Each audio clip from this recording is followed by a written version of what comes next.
செம்மையா மழை பெஞ்சிட்டு இருக்கீங்க. எப்போ மழை பெய்யுது, எப்போ வெயில் அடிக்குதுன்னே சொல்ல முடியல. மழை பெஞ்சா நம்ம சும்மா இருப்போமா? எடுடா அந்த வடச்சட்டியை தூக்கி அடுப்பில் எண்ணெய் சட்டியை வச்சாச்சு. வீட்டில் குடமிளகா வாங்கி 2-3 நாள் அப்படியே இருந்தது. ரெசிபி பண்ணணும்னு சொல்லி நானும் வெயிட் பண்ணிகிட்டே இருந்தேன். சரி ஓகே, இந்த குடமிளகால இன்னைக்கு சூடாக பஜ்ஜி போட்டு கொடு அப்படின்னு சொல்லி என்னோட ஹஸ்பண்ட் கேட்க, நானும் சரின்னு சொல்லி கடகடன்னு நேராக கிச்சனுக்கு வந்து கடலை மாவு மிக்ஸ் பண்ணி சூப்பராக மிளகா பஜ்ஜி போட்டு கொடுத்துட்டேன். டீயோட சாப்பிட்டோம். செம்ம டேஸ்ட்டாக இருந்தது.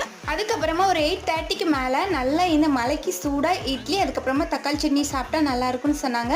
சரி இதையே ரெடி பண்ணிடலான்னு சொல்லிட்டு நானும் இட்லி வச்சுட்டு அதுக்கப்புறமா இதுக்கு தொட்டுக்க சட்னி ரெடி பண்ணிட்டேன். இந்த தக்காளி சட்னி என்னோட ஹஸ்பண்டுக்கு வந்து ரொம்ப பிடிக்கும். சாப்பிட்டு பார்த்துட்டு டேஸ்ட் வந்து ரொம்ப சூப்பராக இருந்ததுன்னு அப்படின்னு சொன்னாங்க. இந்த இட்லிக்கு தக்காளி சட்னி காம்பினேஷன் எத்தனை பேருக்கு பிடிக்கும்னு மறக்காமல் கமெண்ட்ஸில் சொல்லுங்கள். இதை விட ரொம்ப முக்கியமான விஷயம், என்னோட பொண்ணு வந்து சாப்பிட்டு பார்த்துட்டு ரொம்ப டேஸ்ட்டாக இருக்குது, சூப்பராக இருக்குன்னு சொன்னாங்க. அந்த மூமெண்ட் தான் எனக்கு ரொம்ப ஹாப்பியாக இருந்தது. இதை விட வேற என்ன வேணும் நம்மளுக்கு? இன்னொரு விளாக்ல மீட் பண்ணலாம். பாய்.